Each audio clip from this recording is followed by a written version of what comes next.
Hello, dito na ako sa bahay ng amo ko. Iniwan ako dito mag-isa Saturday. Hindi muna ako maka-DF kasi pangalawang araw ko pa lang ngayon.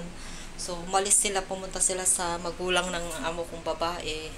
Kasama yung asawa niya at anak niya. Kaya ito, sabi niya kung kasya ba yung pagkain ko doon sa rep. May mga chicken din naman sila, vegetable. Pero sabi ko, vegetable na lang sa akin. Sabi, binilang niya kung ilang beses daw ako kakain habang wala sila. So, 4 meals, sabi niya ako. Tapos, pinacheck niya kung kailangan ko pa daw ng dagdag ng pagkain ko na nasa rep na mga sobra nilang nadatnan ko. Ito, katatapos ko lang naglinis ko pero maaga pa silang umalis 7:30 pagkatapos nilang kumain. May noodles naman ako, tinamad naman ako magluto.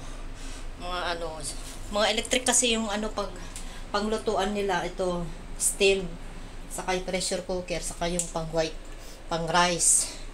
Kaya wala talaga yung panglutuan na stove gas kasi takot daw sila. Kasi mahirap na daw kasi inuupahan lang nila itong maliit lang na bahay. Ito yung kusina namin. Tapos na ako naglinis. Hinay-hinay ko lang maglinis. Punas-punas kasi malit lang ang bahay. Ito, di ko alam kung anong pangalan nito. So, nag-order kami ng gabi pagdating namin ng amo ko sa labas ng mga ready-made na kasi gabi na kami nakarating dito nung sinundo ako. Ito pala yun, yung nasalad siya. Ewan ko kung ano, basta matabang lang siya. Mas matabang kasi ang nila. Matabang kasi yung taste nila. Ayaw nila na maalat, ganun. Tapos ayaw niya din ng amo ko yung matamis. Ito, kaya may noodles ako dala. Sabi ko marami sa kanya. Pero hindi niya alam na ito yung lulutuin ko. Pero sabi ko may dala akong mga pagkain ko din. Sabi ko kasi ayaw niya kasi na may sinisiksik ako doon sa mga kasi baka masisira sa bag ko. Sinabi ko lang to pero bibili daw ng mga Durabox para may panglagayan daw ako sa mga gamit ko. Ito parang pechay siya guys. Di ko na alam maalala kung anong pangalan sinabi niya. Basta ito yung pinili ko doon sa yung egg na naulam ko na ng gabi. Kanya-kanya kaming box. Hindi ko maubos yata. Ay, hindi yun. Sa iba kasi makapal pala itong ganito niya. Iba yung nakain ko. Sa mahilig sila sa mga gulay sila dito. May vegetable. Marami silang vegetable na fresh. Ito galing sa ref. Nilabas ko na. Pero parang hindi ko maubos kasi paibabaw ko lang yan dito. Kasi walang lutuan. Ayaw, doon na. Painit na lang ako dito ng tubig. Saka noodles na lang. So, yan. So, ito, nahugasan ko na guys. Ito yung sobra ko. Ibalik ko sa ref. Ito yung juice ko. Wala kasing baso na extra kasi baguhan lang sila dito. Kanya-kanya silang gamit. Bali, bilhan daw ako ng sarili kong gamit. Pag nakalabas siya. Tapos, ilagay ko na dito. Tapos, buhusan ko na lang ng tubig ito guys. Wait lang. Kakalinis ko pagdating ko dito kasi sobrang alikabok. Nagkasipon na ako. Pero okay lang. Hindi naman nabutin to ng ilang araw eh. Bihira lang ako magkasipon. Ito, na-allergy na ako sa sobrang alikabok na tatnan ko dito kasi siyempre wala silang katulong. May trabaho yung babae. Saka yung asawa niya. Kaya nagkiskis ako kaso lang wala pa namang silang brush, bibili pa lang nakalinis na ako kaso lang mas maganda kung may brush scrub papabili ako. So hindi na ako nagsaing ng hindi na ako nagsaing ng rice.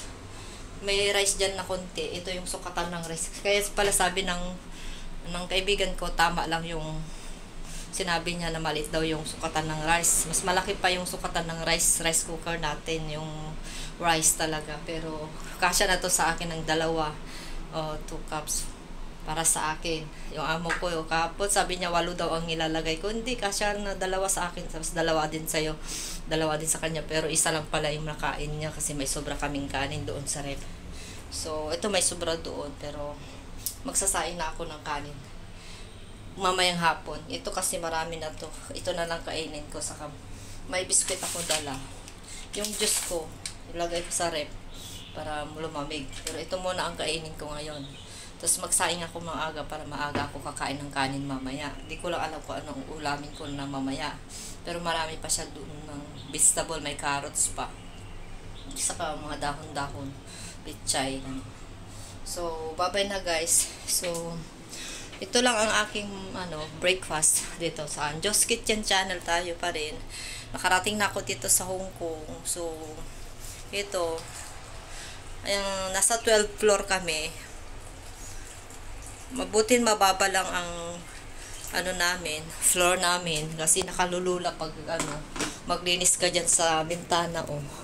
Ayun nakikita pa yung mga lumalakad doon. Hindi ako maboboring masyado kasi makikita ko talaga maigi yung naglalakad. So, bye-bye na. Nakarami na tayo. Kwento na naman ako ulit. Buti na lang ako ng wifi nila. Nakakonect na ako kaagad kahapon. Nung pagkatapos namin yung binasahan ako ng mga rules and regulation nila. May rules and regulation kami. Ito na. Ilagay ko na to guys bago lumamig. So, bye-bye na. Ito lang ang pagkain ko ngayon. Kwento ko sana kayo na mahaba. Mga kahapon nakaraan. Paano ako sinundo. Saka na pag may time. So, nagutom na ako guys. Di pa ako naligo. Mamaya na ako maligo. Pagkatapos ko ito. Kaya ayaw ko muna maligo. Kasi maamuyan na ako pag naligo na ako. Tapos magpupunta dito sa kusina. Kaya pagkatas ng kumain, saka na ako maligo, mag-shower lang ako ganun. Kasi kagabi hindi ako nakatulog ng maigi, baka idlip ako mamaya. Bye-bye! Bye! Paki-subscribe sa aking channel, tapos paki-like sa comments, magtanong lang kayo dito yung buhay ng OFW Hong Kong. Galing ako sa Saudi, ngayon sa Hong Kong na ako, so masaya ako kasi malit lang ang bahay. So hindi nakakapagod. Lalo na pag yung wala sila, syempre saglitan mo lang yung bahay. Buti na lang walang okay lang kung may CCTV. Basta naglilinis ka lang, saglitin mo lang to. Maliit lang na bahay. Tsaka sinuupahan lang to Sige na. Babay na talaga. Hindi na ako makaalis-alis. Sunod na ulit magkukwento ako sa inyo.